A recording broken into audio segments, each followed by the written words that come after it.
Microphones are on, the cameras are rolling, and we are back for another jam-packed week of NRL Offside. Johnny, I'm very excited, as I always am at this time of the week, mate. We have so many things to discuss. But, mate, before we get started, we have to address the elephant in the room. Now, mate, I had this whole intricate introduction. It was alluding back to the grumpy old men segment we did last week. Mate, I factored in dynamic duos. I somehow managed to work in the Super Mario Brothers. Don't ask.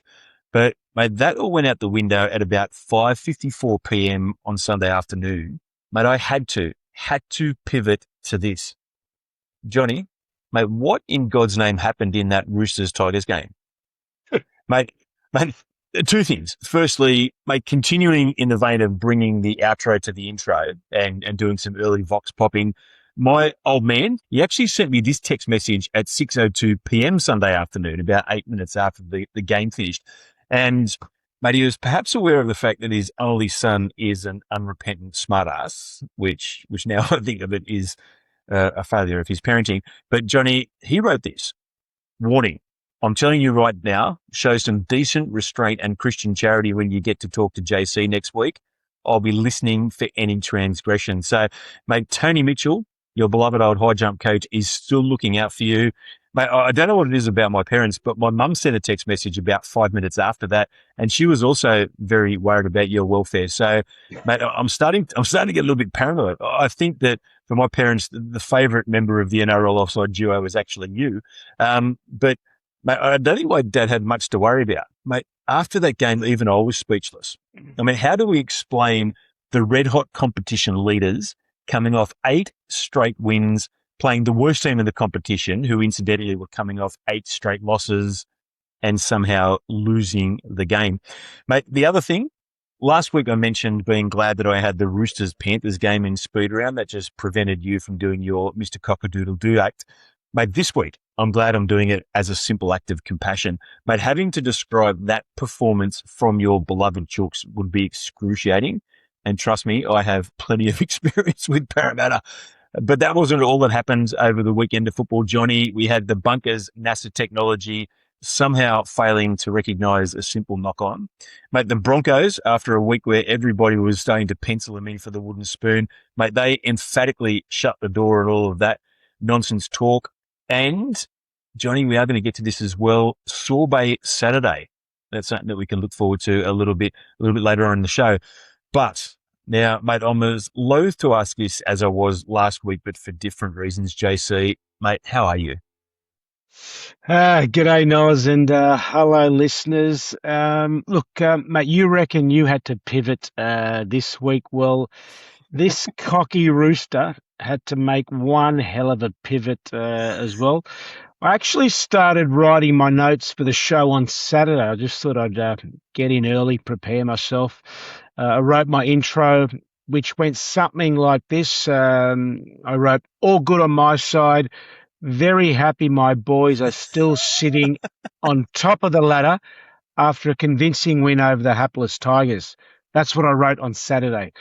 Awesome. Well, mate, as the saying goes, cry me a bloody river. I've completely, I've had my pants pulled down. What an absolutely terrible performance by the Chooks on Sunday, as you said. I'm actually still in shock, to be honest.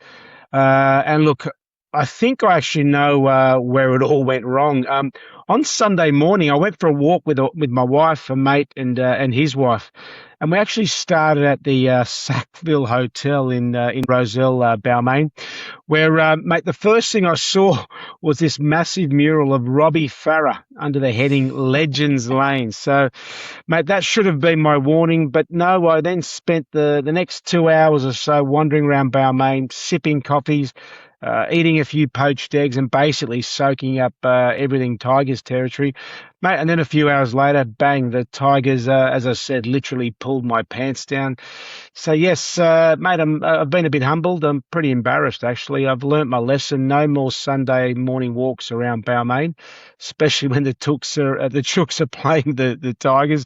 But seriously, congratulations to the Tigers. They deserve that win. And I tell you what, if the Roosters had somehow jagged that win at the end, it would have been an absolute injustice. So look, mate, anyway, enough of my misery. Over to you, Noz, for the first hit up of this week's show. Mate, first things first, walking around Balmain, sipping coffees, eating poached eggs. Mate, I don't even know what Laurie Nichols would make of that. He's probably rolling over in his grave. But mate, the thing I love most of all about that little introduction from you is that, mate, ridiculous superstitions are usually the province of the hapless. Mate, as a Parramatta fan, I have plenty of them. I don't wear my 2001 jersey on game day. Mate, I don't keep bricks in the living room when I'm watching Parramatta play on the television. And I never, ever utter the words pull carriage. And no, Huss, mate, that is not an invitation to send me that Instagram clip of the 98 prelim final again. But, mate, it's great that yesterday's loss to the Tigers, which, mate, a little bit of a feather in the cap. You actually manifested it last week by mentioning last year's defeat in the corresponding game. Yep. But, mate, it's actually done the same to you in terms of superstitions. Mate, I expect you to front next week's show with a little chili pepper. What do they call it? Those Italian cornicellos around your neck. Corno. Yeah. Oh, there you go, mate. Just to ward off the evil eye. And mate, I wasn't sure I wanted to mention this, but I might have actually played my part in this as well. I saw Trent Robinson on Friday. Now, mate, it was a bit of a weird exchange. So he walked past me. I recognised him, and he was obviously looking at me like, "Who is this strange human staring straight at me?" I blurted out a weird little hello, and then I said, "Are you going to win on Sunday?" And Robbo sort of looked strangely at me and said, "I hope so." Mate, I hope so. Mate, from that point on, it was out into the universe. So sorry, Robbo. Sorry, the Chooks fans. Mate, you might need to wear your little lucky Italian chili pepper to ward off me and that stink I bring from 50 years of supporting Parramatta. Now, in terms of today's show, Johnny, we've got the usual speed round, what caught our eye, the round preview, Vox popping. Mate, the Grapple. We are heading into the semi-finals. We've got, 2 more rounds until we hit the final part of the season. So we're going to be looking at the contenders. And freeballing is back to me this week. Or is it? Listeners, you're going to have to wait around and see exactly what is up with freeballing this week. It's really worth the wait. But Johnny, it is time to strap on in. I feel the need for speed. Ow! I feel the need for speed. Okay, let's start with the Storm versus the Panthers. Look, mate, the Storm had this crazy record going into this game. Apparently, they had never lost a Thursday night match, a streak stretching 18 games. Well, mate, that record is now gone after their loss to the Panthers. As for Penrith, mate, I believe it was only their second ever win against a Storm down in Melbourne after obviously plenty of attempts over the years. So well done to the Panthers. It was actually quite a strange game, to be honest. Penrith got out to a pretty comfortable lead and then somehow had mate 3 different players sent to the sin bin at various stages, which was quite strange. Look, Melbourne had plenty of opportunities to take advantage of the extra man, but look, they just couldn't capitalise when it mattered. And at the end of the day, Penrith got the 2 points, but I wouldn't say they were overly convincing. Let's go to the Raiders versus the Broncos. Look, this was Papa's last game at home for Canberra, but the big Papa party, or the Papa house, whatever they were calling it, was literally spoilt.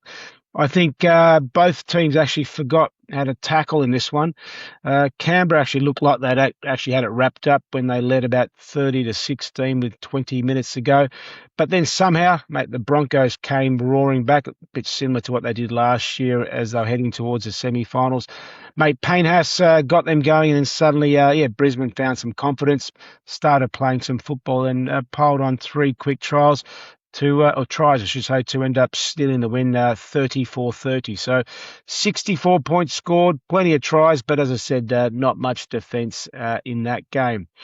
Let's go to the Dolphins versus your boys, the Eels. Mate, the Eels have got a bit of a habit of this. They sort of can actually start quite strong in a lot of their games. They actually jumped out to a 10-0 lead quite early. And I thought, mate, here we go, upset on the cards. I even sent a message to our chat saying exactly that. I reckon you were probably cursing me. And then And then the Finns, they flicked the switch. Their attack went into gear with obviously Herbie, Katoa, Cobbo, Osako, and co. Mate, and in the blink of an eye, mate, they piled on about 3 or 4 fairly quick tries. Some of the tries that they scored were absolutely unbelievable. The one where they shifted the ball from one side of the field, then all the way back to the other side before Osako finished it off in the corner was an absolute beauty. I'll talk about these guys a little bit later on, but these guys are so entertaining to watch. But look, in the end, I just thought that sort of Finn's relentless attack just took the life out of the Eels' defence. But I thought overall, your guys put in a pretty good effort. But as I said, they just ran into a pretty hot attacking machine from the Dolphins. Let's move to the Knights versus the Seagulls. Now, mate, big upset here with Manly obviously snapping their 6-game losing streak with a 44-24 win in Newcastle. The Knights also started strong and actually led 18-6, but the game completely changed when Dom Young was sent to the sin bin with Manly taking full advantage and piling on points to lead 24-18 at halftime. The Knights, unfortunately, never recovered, while Manly's attack suddenly came alive with Josh Felaherty grabbing a hat-trick. It was quite amazing. I heard a pretty freakish stat about this guy. Apparently, the guy only touched the ball 4 times and ended up scoring 3 tries. So well done, Josh Felaherty. But look, really disappointing from Newcastle, conceding 44 points at home with a top 4 spot potentially up for grabs. Mate, this is a big reality check for these guys heading into the finals, and also disappointing because it was old boys' day up in Newcastle for this one. So they really would have been disappointed with their performance. Rabbitohs versus Warriors. Now, the Knights Seagulls game that you just talked about may have started it all off, but this highly anticipated game, which, if I recall, Johnny, was our game of the week in our round preview, mate, that really reinforced it. Super Saturday last weekend may as well have been called Sorbet Saturday.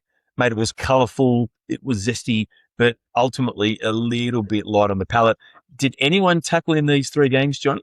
But they certainly didn't in this clash. The Wars were rampant in the first half. They ran in 4 tries to South's 2, took a 26-8 lead into the half. Then they extended it early in the second half with a typically spectacular Watini-Zlesniak corner special. But then something happened. I'm not entirely sure what happened, Johnny, but Souths ran in 3 tries. They would have actually been on level pegging if they had anyone in their team that could actually kick a conversion. But then it all turned back. The Warriors ran in 2 late tries and a field goal to win this game by what ended up being a pretty comfortable 19-point buffer, and we'll get onto that a little bit later. Dragons versus the Bulldogs. Now, I'm going to throw this one to you, Johnny. You are a very learned man. You pay close attention to the weekend's fixtures. Mate, how many tries were scored across the 3 games of Sorbet Saturday? Sorbet Saturday. I'm going to go with 29. Mate, 29. Now, you were close. It was actually a pretty impressive guess. Mate, 34. There were 34 tries scored across 3 games for an average of 11.3 recurring. And, mate, I'm going to put an emphasis on the recurring because that ball just kept being planted over the stripe. But I'm telling you, Sorbet Saturday, Johnny, Sorbet Saturday. Now, back to the Bulldogs versus the Dragons. Mate, led by good performances from Lockie Galvin, Billy Kickout, Jacob Preston, Bronson Jerry, and Max King. Mate, the Dogs put on a performance that combined power and finesse. I know they are inconsistent, but when this team puts it together, they do look pretty good. But I also think it's important not to get too ahead of ourselves here. This was the St. George Dragons. But after a false dawn where they convinced the footballing world that they may be able to actually play, the Saints just rushed back to the dark days of March, April, and May where they barely resembled a football team. And it was no wonder, Johnny, this was their 1-6-7. Daniel Atkinson at fullback, Lycan King Tongia at 5'8", and Kyle Flanagan at halfback. Mate, I'm not sure if that's a spine or if it's the NRL's version of 3 blokes walking to a bar. But silver linings, this sets up a very intriguing last 2 games to see who gets that final semi-final spot. This is not going to happen particularly frequently, but I'm actually hoping the Bulldogs get it over those dreadful North Queensland Cowboys. It also cements the Saints as this year's wooden spooners after all that fanciful talk about them rising off the bottom of the table. Titans versus Sharks. Now, there might have been 10 tries scored in this game, but compared to Saturday's games, it was like the 1985 grand final. This was actually a surprisingly compelling game, which panned out in a similar way to how we called it in last week's round preview. The Titans took a somewhat unexpected lead into the halftime break, showing some real attacking zest to put it down on their confident Shark team on their back foot. But to the Sharks' credit, mate, they fought back with a combination of Fanua-Blake grit and Sione Katoa dazzle. After taking the lead on a barnstorming try from AFB, the Sharks solidified it with one of the most incredible finishes you will ever see from Sione Katoa, who planted the ball in the southwestern corner in a feat that would have impressed the Flying Orlanders. Some shaky moments for the Shire boys, but ultimately they got their season back on track in a game that they had to win. Roosters versus the Tigers. Oh, this is the moment we've all been waiting for, Johnny. If anything, it feels like a requiem for garlic prawns, Johnny. Mate, so much so, I think we should actually have some organ music here, JC.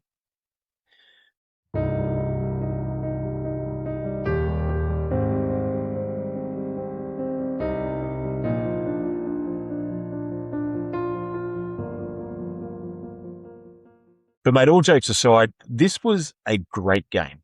It was a great game, especially for the Tigers after an incredibly tough 3-month stretch. Coming into Allianz in a game where everybody expected the West Tigers boys to be lapped. Mate, they played fast, tough, creative football. And mate, they had the chooks on the back foot for most of the game. Api Curacao was incredible. Let me just repeat that. Api Curacao was incredible. And he was ably supported by Terrell May, Jareen Buller, Fanua Pole, Alex Seyfarth, and the new young gun who they'd pulled up from New South Wales Cup in the last couple of weeks, Solomone Sarkoru.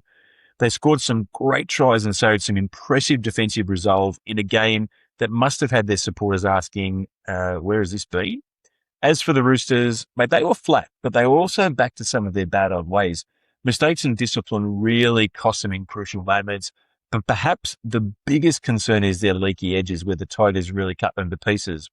Don't think that a few of their fellow heavyweights weren't looking at DCE and Walker's at times feeble defence with a gleam into their eyes as we head into September. Okay, Johnny, mate, that was ripping the Band-Aid off. We got that Tigers-Roosters game out of the way. You feeling okay? Not really.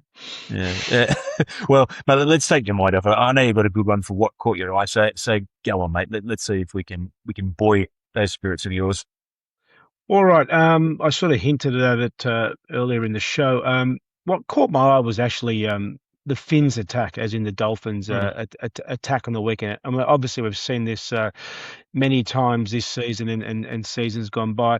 Mate, as I mentioned earlier, these guys are so bloody entertaining to watch. It just feels like whenever they fall behind, like against the Eels on the weekend when they were down 10-0, all of a sudden, mate, some switch just suddenly flicks and their attacking machine just goes into overdrive. For me, I think they're clearly the most talented and dangerous attacking team in the NRL. Just look at the weapons that they've got. Obviously, you've got Hammer, you've got Bostock, you've got Herbie, you've got Asako, you've got Nikarima, obviously you've got Katoa. They've just got attacking guns everywhere. And seriously, I know this is a big call, but I reckon they're one of the best attacking sides I've seen in the modern NRL. They're just so bloody good to watch. And look, obviously their defence can let them down at times, but look, their attack is so good that they just back themselves to always score more points than you.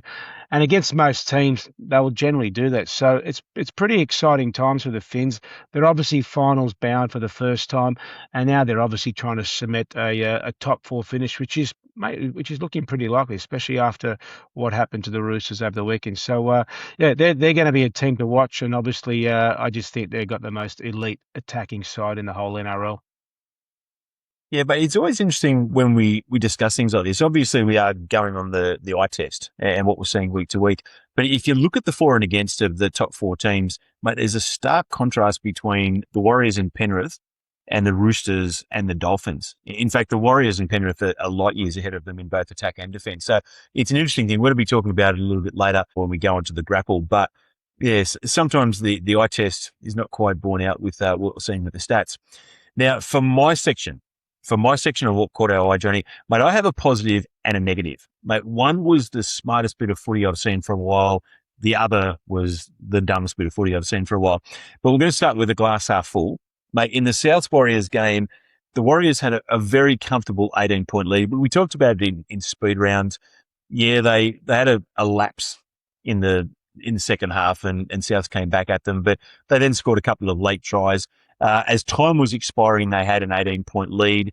Mate, then with about 6 or 7 seconds to go, the ball flew back to Luke Hanson, their 5'8", who, calm as you like it, potted a field goal, which gave them a very unusual 19-point margin of victory. Now, mate, then the commentators started to explain it. The Warriors actually needed a 19-point margin to go to the top of the premiership table.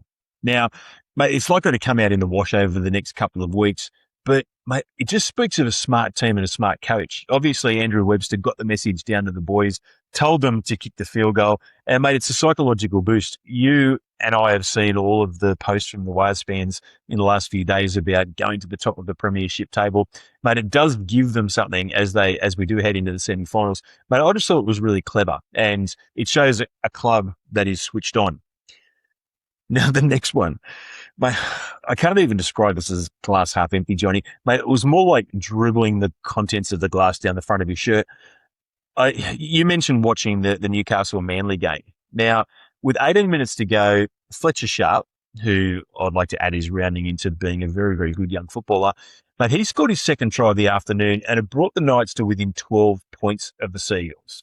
And, mate, this is the Seagulls. They have epitomised irresolution over the last 6 weeks. Mate, they were just waiting to crumble. The Knights were definitely in with a chance, and there was certainly enough time left on the clock. And then, John, Dom Young happened. Mate, with about 13 minutes left, Jamal Fogarty put in a terrible attacking kick for the Sea Eagles. And instead of catching it in goal, which would have given the hard-charging Knights team a 7-tackle set off the 20-metre line, Dom let the ball bounce.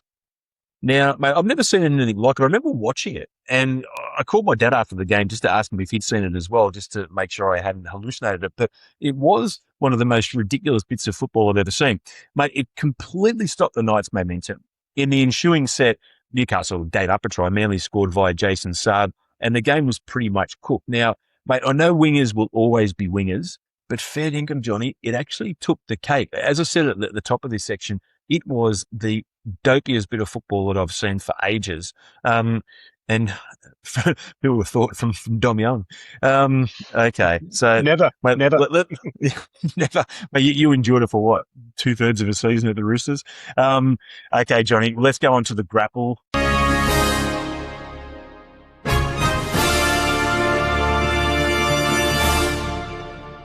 Now, we are going to start our contender series this week, JC. We're going to look at each of the contenders in the lead up to the semi-finals. But firstly, mate, I know this one's pretty close to your heart because you did spend a bit of time in New Zealand. But, mate, last week news came out that Origin Game 2 in the year 2027 is going to go to Auckland. So, mate, what are your thoughts on that? Mate, as I mentioned to you offline this week, mate, I really like it. As you know, I lived in Auckland for 4 years.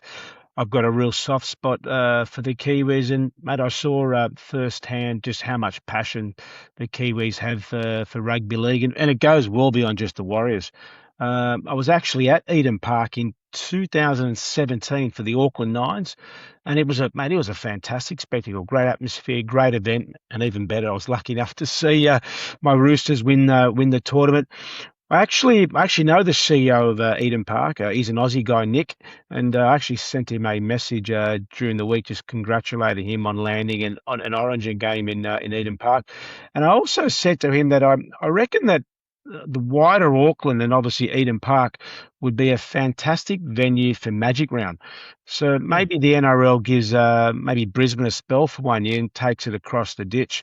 And especially obviously with the 20th team likely to come from New Zealand. They're obviously talking about Christchurch.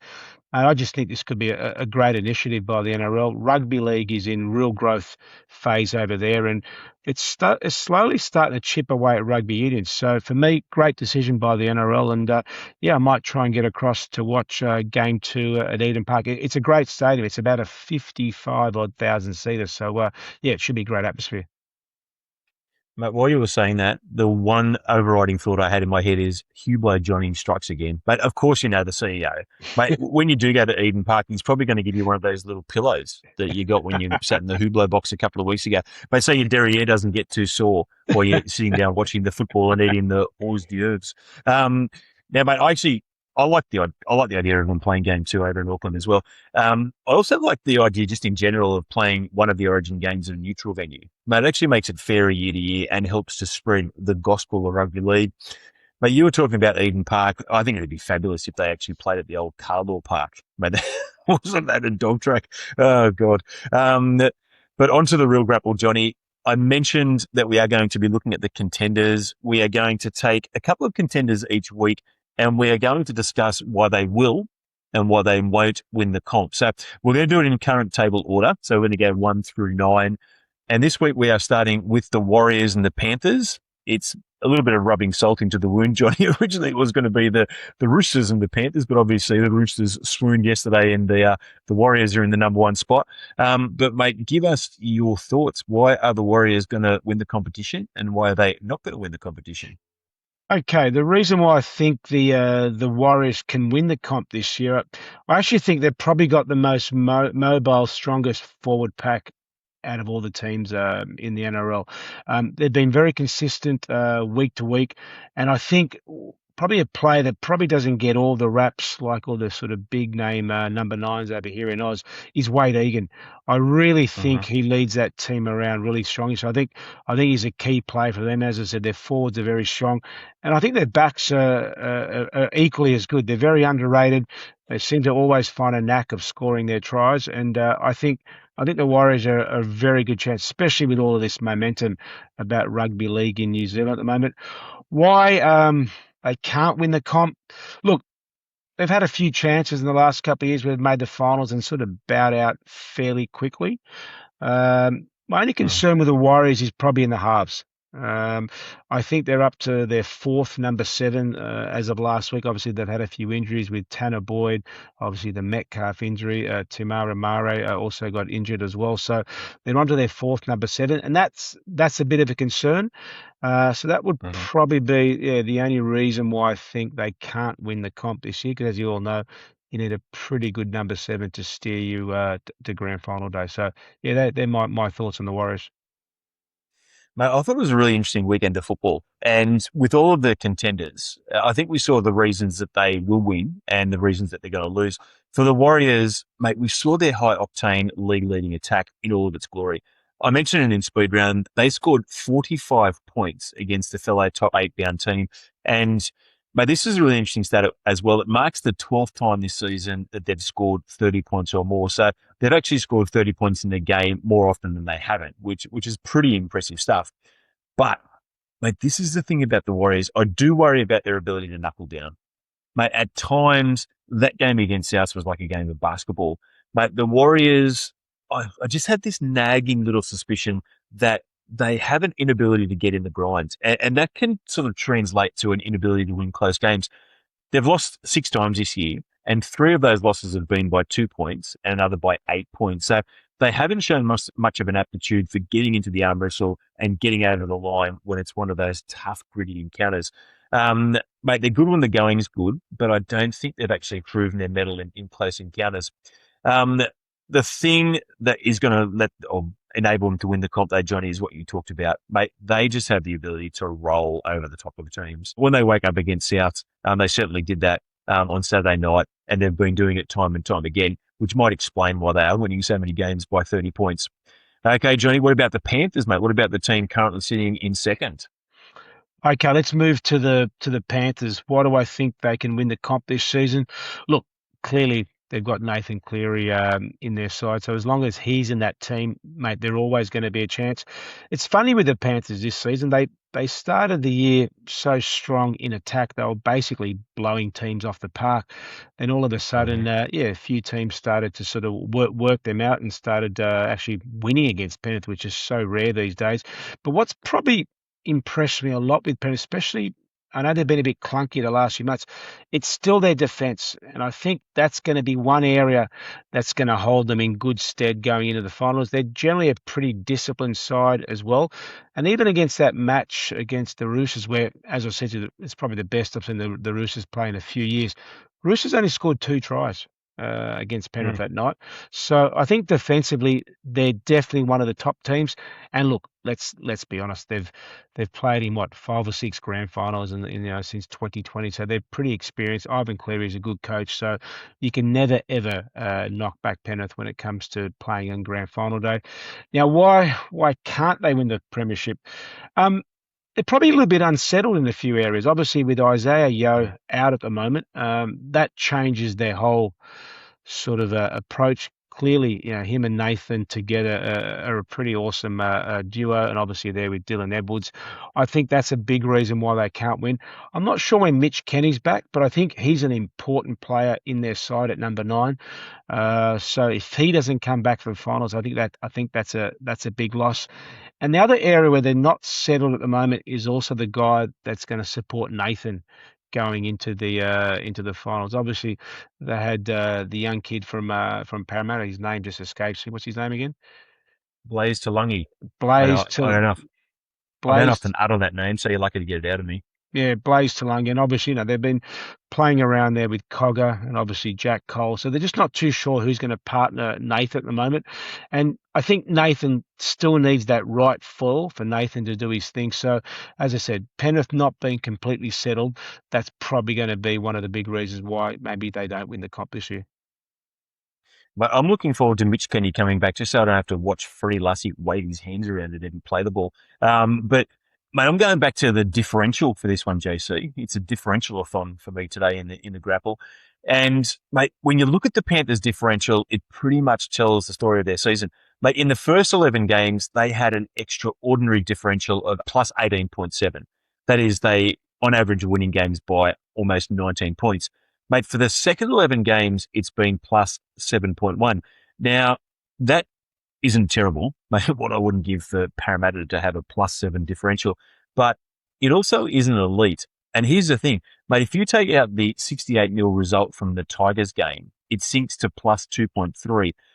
In a lot of ways, this mirrors the Panthers season. Mate, they have gotten worse as the season has progressed, and that bodes poorly 3 weeks out from the semis.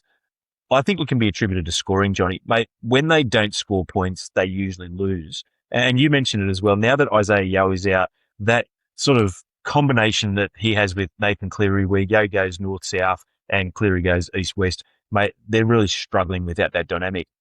But, mate, you also had your finger well and truly on the pulse when you talked about their strength, and that is their defence. Mate, this is a team that's very, very hard to score on. I think that's actually going to stand them in really good stead in the semi-finals. I think they're going to continue to be a threat. Mate, personally, I think the tales of the Panthers' demise have been greatly exaggerated. I'm going out on a little bit of a limb here, Johnny. I still think that they're favourites for the competition. Now, in next week's grapple section, we are going to be doing the Roosters and the Dolphins. I mentioned this, Johnny. I'm going to get you to do a little bit of homework for me over the next 7 days. Mate, go and have a look at the differential. Go and have a look at the for and against, and you'll see that stark difference that I talked about between the top 2 teams and the next 2 teams. Maybe that'll factor into what you say, but no doubt you'll be turning back into garlic prawns, Johnny, when it comes to the Roosters predictions anyway. Okay, round preview. Now, we are talking about the semi-finals, but we've still got the little matter of 2 more rounds to go. So let's go with this week's round preview, JC. All right, let's start with the Broncos versus the Storm. Look, it really is a nothing game in the scheme of things. But yeah, I thought it was a good comeback by the Broncos last start. Whilst Melbourne, look, they were okay against Penrith without sort of being too threatening. I actually thought Billy Walters being back at 9 made a big difference for Brisbane. Their attack looked a lot sharper, and obviously they had a lot more direction around the ruck with Billy Walters playing at hooker. I just think at home, I think the Broncos will just have a little bit too much strike and power for the Storm. So I think the Broncos for me. And I just heard this afternoon that unfortunately Adam Reynolds has played his last game for the Broncos, and we won't get a chance to see him no longer. So that's tough luck for Adam Reynolds and the Broncos. Mate, Schadenfreude. Schadenfreude is a pointless and nihilistic emotion, but God, it's a lot of fun. Mate, I am so happy at this point of the season to be saying about these two teams, I don't care. Like normally at this point of the season, I am just staring at the television, yelling at the Storm, but mate, this year they are completely inconsequential and it's great. Now, mate, in terms of that, who do I pick? I don't care, mate. If you watch that game, the Storm versus the Panthers last week, mate, Grant Atkins was doing all he could to get the Storm over the line, and they still couldn't get within a bull's roar of the Panthers. 3 Penrith players were sin bins. I think the penalty count was about 8-2 in the second half, and mate, they still looked awful in the second half. The Storm. I think the Broncos will win this because they're playing at home, but Johnny, as I said, I am just very happy that I do not have to care about either of these two teams as we head into the business end of the season. Too funny. All right, let's go to the Seagulls versus the Dragons. Look, the Dragons were pretty ordinary against the Dogs last week, whilst, Manly, they finally snapped their losing streak with a big win over the Knights. The Eagles' attack, really came to life after about 30-odd minutes in Newcastle, and they never looked back. A big shout-out to the kid with the mullet, as I said, Josh Fellerty, who bagged himself a hat-trick. Made great game from the young bloke.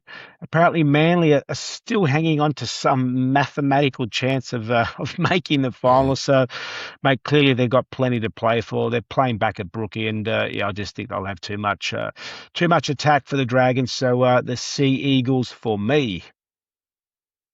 Mate, have you ever watched The Family Guy, Johnny? Yeah. Mate, in my favourite episode of The Family Guy, Peter Griffin spends all of the family savings on lottery tickets. Now, Brian, who's the family dog and the voice of reason, but he's absolutely horrified, and he describes lotteries as a taxation on stupid people. Mate, I feel the same way about the Seagulls. Mate, the only people who think that this team has a mathematical chance to make the semis are either cretins or haven't seen them play. Even on Saturday, mate, their so-called comeback victory, but I mentioned this in What Caught My Eye, they were one stupid Dom Young play away from being run down, and that just would have been the perfect ending to their terrible season. But Saints, let's call a spade here, Johnny. This Saints team has been a taxation on our eyeballs this year, mate. I was thinking about this during the week, but I think that Fox League should actually consider giving us a 1/8 refund for the season because that's how bad the Dragons have been each week. I think the Seagulls will beat them, but mate, I think the best part of this game will be my little preview. I think that's probably going to be the highlight, the best thing that this game generates. Oh, I love it. A 1/8 refund. Jesus. 1/8. Come on, Foxtel, give us a credit on our next bill. You'll get a credit of $4.57. All right, let's go to the Panthers versus the Bulldogs. I'm actually looking forward to this one. As I said before, I think Penrith's defence and discipline has probably been keeping them in games recently. Whilst the Dogs, look, let's be honest, they've been up and down like a yo-yo, both in defence and in attack. Put simply, mate, the Dogs just need to win if they want to remain alive and a chance to make the finals. I reckon this game's going to be a close one. I think it's going to be pretty physical. But I just have a feeling, obviously, not far away from the semis, and Penrith's big game experience will probably get them home. So I'm going to go for Penrith in a tight one. Mate, after the first two games of this round, for those games, I literally would not walk across the street to go to the Hublot box and get one of those little pillows, mate. I wouldn't walk across the street to watch those two games, but, mate, this game is a great one. So this was one of the turning points of the season where Penrith finally showed some vulnerabilities, and both of these teams were pretty strong in their last games. Again, there were flaws in both of these teams, but, mate, they did show a bit in their last games. Now, Penrith need to get their attack going. The Dogs need to find some consistency, but, mate, I think this game's going to be a great physical encounter. The Panthers, mate, they're a very proud team. They're a very tough team. I think they're going to want to erase the memories of that round 6 loss. That was the first time we saw a chink in their armour. So it's the perfect opportunity for them to really start to turn around their milquetoast form over the last 11 weeks. The Dogs, on the other hand, mate, they're going to want to prove that game wasn't a fluke, and they're going to want to continue to build momentum.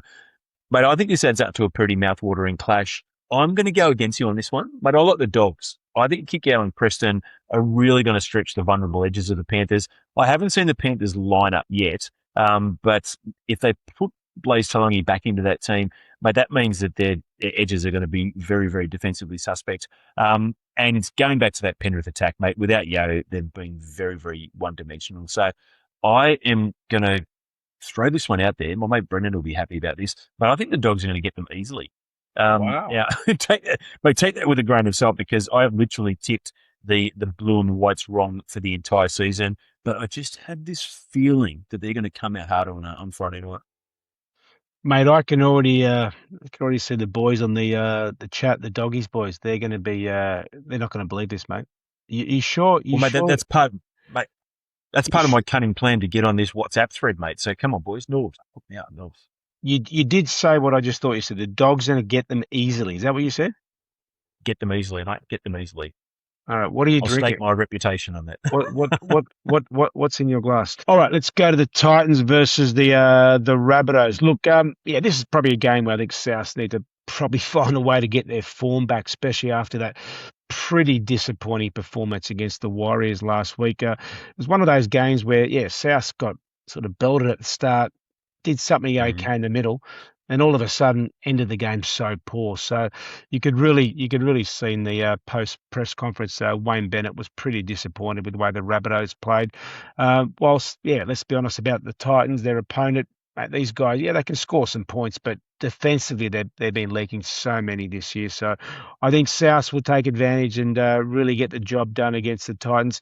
Cody Walker, I've been pretty impressed with him over the last few months. He's definitely been steering the Rabbitohs around. So I think because they've got a lot more to play for, I think the Rabbitohs will probably get them quite easily, to be honest, even though it's been played up in the Gold Coast. Mate, I always like looking for facts to back up my statements. Well, that's actually a lie. I don't. But mate, on this rare occurrence, I have. Everybody keeps talking about the Titans' attacking potency. A little bit like what we were talking about a bit earlier with the Roosters and with the Dolphins. Mate, the tail of the tape tells a different story. The Titans have the fourth worst attack in the competition, so I think it's time to actually put that one to bed. Unluckily, they also combine their bad offense with a terrible defense. Probably explains why they are 16th with a bullet. South, on the other hand, mate, they can score, and that's borne out with the numbers. Their defense might not be crash hot, but mate, this is a team that are bottom eight killers. They are 10-2 against teams in the bottom part of the competition, and I think they are going to absolutely murder the Titans. It'll also pretty much lock up a position in the top eight, so they've got plenty to play for. All right, let's go to the Cowboys versus the Tigers. Yeah, obviously, you spoke about the Tigers versus my boys earlier. Um, I did have a funny thing mentioned to me today. Somebody said to me, I think he's a Tigers supporter. He says the Tigers beating the Roosters on the weekend was the biggest upset of the 21st century. So I said, thanks for telling me that. It's really nice of you. Look, as you said, probably Benji Marshall was thinking on the week, where the hell has that form been all season? And they actually beat the Roosters minus Adam Dewey, which has probably been their best player all year. Now, look, the Cowboys, they've still got a bit more to play for. They still need to make the finals. They're a pretty attacking side when they're on, obviously led by Drinkwater. Mate, can the Tigers back up two performances in a row? I'm not so sure. This game's being played up in Townsville, so obviously it's going to be a little bit more warmer than down here in Sydney. And I just think, as I said, the Cowboys, they've got a lot more to play. They've got to win to keep their finals eight spot alive. So I think the Cowboys should win, and I actually think they're going to win quite easily. There you go. Mate, biggest upset of the 21st century, I'd probably call the 2016 US presidential election, but mate, the Tigers Roosters game was a lot more fun than that. Now, mate, I had this conversation at least 3 times today with people in my life who are Tigers fans. Mate, where has this Tigers team been? Like, they were great on Sunday. And I know, yeah, we've talked about the Roosters being a little bit flat, but mate, the Tigers did what they needed to do, mate. They parlayed their youthful legs into attacking momentum. They showed pretty resolute defense as well. There were a couple of times where they were like really scrambling. And I think at one point the Roosters had 16 or 17 consecutive tackles on the Tigers line and weren't able to break them. Mate, this is going to be a tough encounter though. So they are going on the road up to Townsville. The Cowboys are coming off a bye weekend. This Tigers team is hardly a model of consistency. But do I trust this Cowboys team, Johnny? Mate, hell to the no. Yes, mate, they had everything to play for in terms of their semi-final life. But, mate, this is a team who put in the worst performance of the last 7 years a mere month ago. Mate, I am going for the boys, but, It's a very, very non-confident tip, mate. I wouldn't be surprised if there was another very strong showing from the black and the gold and they managed to eke out a victory. Wow. Okay, you're predicting a few upsets this weekend, mate. Mate, that's how I roll, Johnny. Okay, let's go to the Warriors versus the Knights. As we were saying before, look, the Knights were very, very disappointing last, which was obviously complete opposite to the Warriors. Look, I think the Warriors will just be probably a bit too big, a bit too strong for the Knights, especially at home. The only concern for me for the Warriors, as I said in that little preview about who can win the GF, it's just probably around their number 7. They've lost a few this year. I think it's, as I said, it's their number 4th 7. So, let's just see how that sort of pans out over the next little period. But as I said, the Warriors at home, they should win. And as I said, a big shout out to Wade Egan. Mate, this guy is really killing it at the moment. And, mate, I've got him as a smoky for the Kangaroos team, especially if there's an injury, which I don't know if Harry Grant's got some injury, but at least he'll win Dally M Hooker of the year. I think he's been sensational for the Knights this year. I think he's been one of the big reasons why they're at the top of the leaderboard at the moment. Mate, it's a running joke on our WhatsApp thread around Origin time that every second player you're putting in the New South Wales Origin squad, the New South Wales Origin squad would have to run to about 473 players. Mate, the Kangaroos are getting a little bit like that as well. I think your Kangaroo squad is going to have about 7 teams full. Now, mate, this is another game over the week. This weekend slate of football is a mix of terrible games and really good games. This is actually going to be a good one. Mate, I think the Knights are going to be suitably chagrined after being beaten by those imposters from the Northern Beaches. And, mate, the Warriors also have a little bit to prove, mate. They had a second half mini swoon against the Rabbitohs. So, mate, they're championship bona fides. They're not quite on the line, but they do need to regain a little bit of credibility after South almost drew level with them. Mate, I think both sides are going to be up for this one. I think I didn't see this, but I've heard he broke his clavicle. So Martinez Lesniak is out, mate. He's going to be a big loss. He's a good defensive player, and mate, this Newcastle team has plenty of attack across the 3/4 line. And even though they're not marking up on each other, but I'm also looking forward to the battle between Lecker and Bradman Best. Mate, they're 2 of the most dynamic footballers in the competition at the moment. Mate, I'm leading the Warriors just. I think Newcastle will have a few surprises up their sleeve, but I think the Warriors will get them at home. Okay, let's go to your boys, the Eels versus the Sharks. Now, look, on paper, you'd definitely think the Sharks would be too strong here, but let's be honest, mate, they've been struggling the past sort of 4 to 6 weeks, and they weren't overly convincing in that win versus the Titans last week. Whilst, mate, your Eels, I thought, they can be quite dangerous. They showed that last week in patches, especially when Moses and co get their groove going. They just probably need to do it for longer periods of a game, which has obviously been their Achilles heel of late. I know the Sharks are probably still battling it out for a top 4 spot, but I actually think the Eels can cause an upset here. So there's my little upset for this week's round, and I want to give a shout out to Ronald Volkman. I love this guy's name. I actually think the guy's been going really, really good the past month or so, even in close games that the Eels have lost. I know he's not signed for next year, but I really think he's been a bloody good performer for you guys, especially over the last sort of 4 to 6 weeks. So yeah, my big upset: the Eels to beat the Sharks over the weekend. But I agree 100% with what you said about Boltman. He has really turned the corner this year. But, mate, Parramatta. I haven't had a rant about Parramatta for a few weeks, so this is it, guys. My last Friday night's game against the Dolphins was the absolutely perfect microcosm of Parramatta's season. Mate, they were great in patches, but they had nowhere near the level of competitiveness or concentration that a high-quality team needs to exhibit over 80 minutes. Mate, they literally lost the game on a 4th tackle set restart, which came just before Jermaine Osake's 47th minute try. Mate, it was a ridiculous bit of football.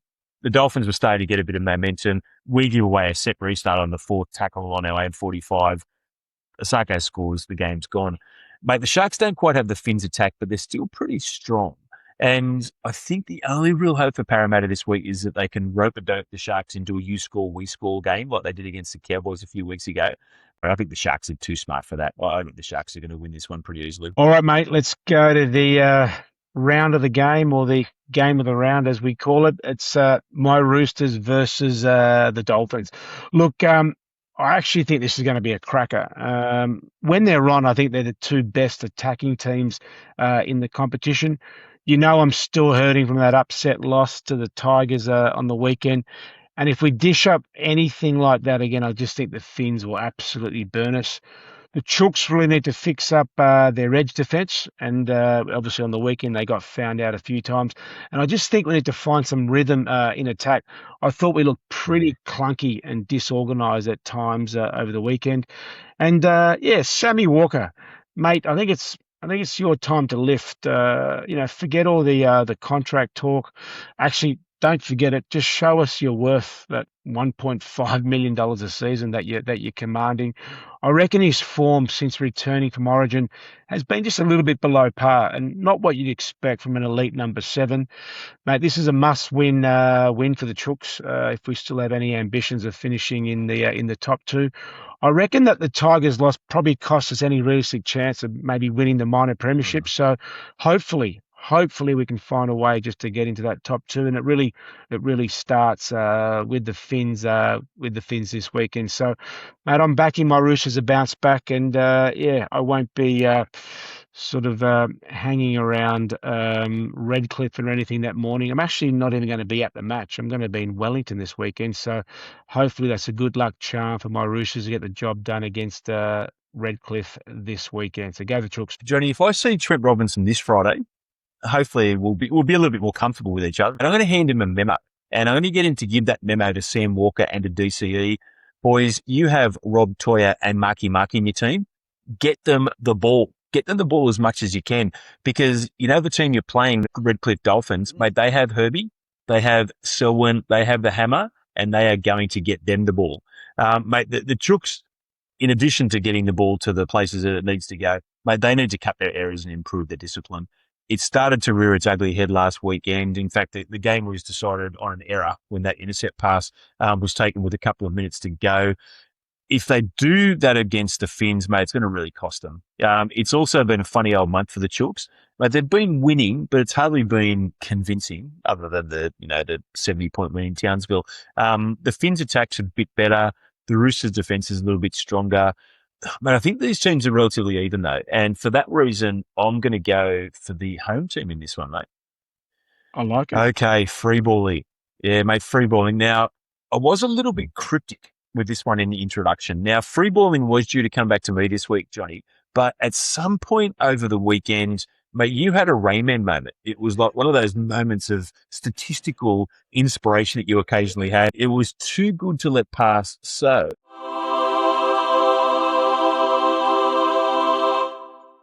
yes, the wit and wisdom of JC returns for a very rare repeat performance. What have you got for us, JC? All right, mate. So look, last weekend was a funny old weekend. It was actually a weekend of broken streaks, not broken hearts, broken streaks. So it just felt like everywhere you look, some winning run or some losing run or some weird record came to a crashing end. Mate, so here are a few that I uncovered over the weekend in no particular order. So the first one, unfortunately, or fortunately for them, the Tigers finally snapped their 8-game losing streak. And of course, they did it against my frigging Roosters, who ended our 8-game winning streak at the same time. So 2 streaks killed with 1 result. Beautiful there. Manly finally broke their 6-game losing streak with a win over Newcastle. South, now here's one for you. South had a winning run at a core stadium this season, where they haven't lost a game all year at a core. Obviously, they came back to earth and got belted by the Warriors at a core. Josh Papali'i, chance to finish his final home game with a win, also went up in smoke, with the Raiders giving up a lead against the Broncos and obviously ended up losing the game. So that little streak when you finish your career was done and dusted for Josh. Don't laugh at this one, but the mighty Dragons' 2-game winning streak came to an end. 2 games, I know, but look, let's be honest, they're on a 17 or 18 match losing streak, so that was all over with their loss over the weekend. Thomas Jenkins, the Penrith winger. As we know, he's been pretty much blitzing it all season, scoring a truckload of tries. Mate, he's been at the top of the leaderboard for tries scored this season pretty much every game.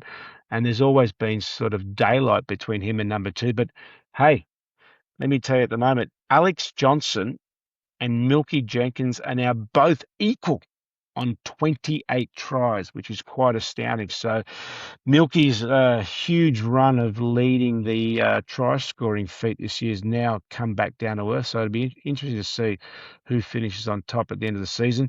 And then finally, Melbourne. Melbourne's incredible. I mentioned earlier, Melbourne's incredible Thursday night streak came to an end as well, where they lost their first ever, hear this, first ever Thursday night game. Apparently, they'd played something like 18 matches on a Thursday night and never lost until obviously Penrith rolled into Melbourne and put that one to an end as well. So, mate, really strange weekend of football, mate. Some winning streaks ended, some losing streaks ended, and obviously some individual streaks ended as well. So, mate, I just thought it was a funny old week. And as I said, unfortunately, one streak that I would have been happy to see continue was the bloody Roosters 8-game winning run, but obviously that's now done and dusted, and we start again. There you go, Nos. Mate, well done. Well done. That was a virtuoso performance. But you did forget to mention Alex Johnson continuing his try-scoring streak at Acor. Mate, that's now a record 12 straight at the one venue. He actually lifted up over Ian Moyle with that one. And, mate, I couldn't help thinking that the whole weekend resembled one of those on-field streaks where 6 security guards pile on the poor streaker like he's just stolen the crown jewels. Well, maybe that's not the greatest turn of phrase in this circumstance. But, mate, that was great, as I said. Let's see what streaks can start and what other streaks can finish. Okay, we are on to our outro. It has been a literal bumper of a show here this week, JC. But I have 2 great vox popping to finish off with this week, mate. And mate, both of them underline the fact that we can try and sanitise footy as much as we like, but it is always going to be about good old-fashioned tribalism. Now, mate, you may have noticed this earlier in the show. I used a phrase to describe you, which was Mr. Cockadoodle-Doo. And, mate, that came courtesy of my great mate, Phil Fay.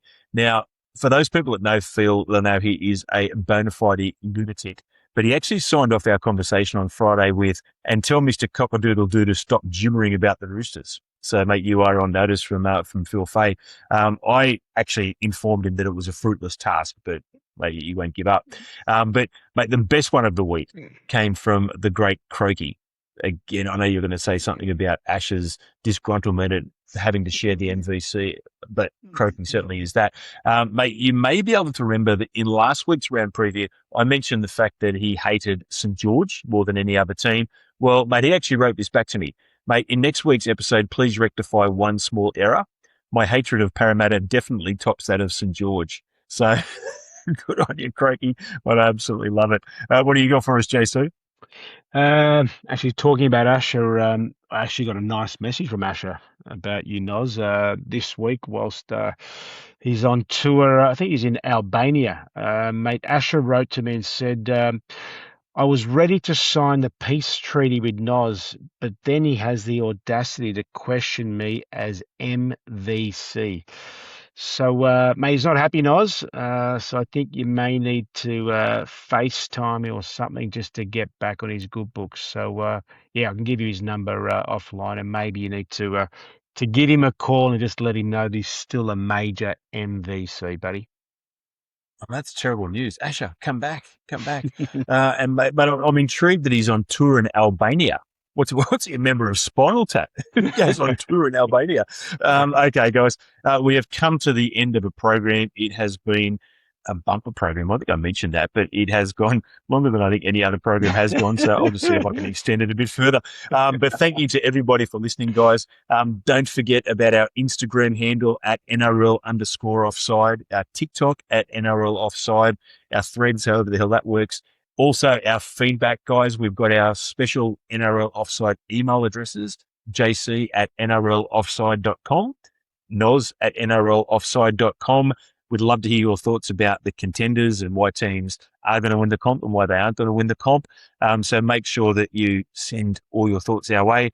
Also, do not forget to subscribe, guys. Click that little subscribe button on your streaming platform of choice. It'll make sure that we hit your feed every week. So, guys, again, thank you very much. Johnny, I will leave it to you to round us out. Have a good week, listeners, and go the Roosters this weekend. Come on! See you guys.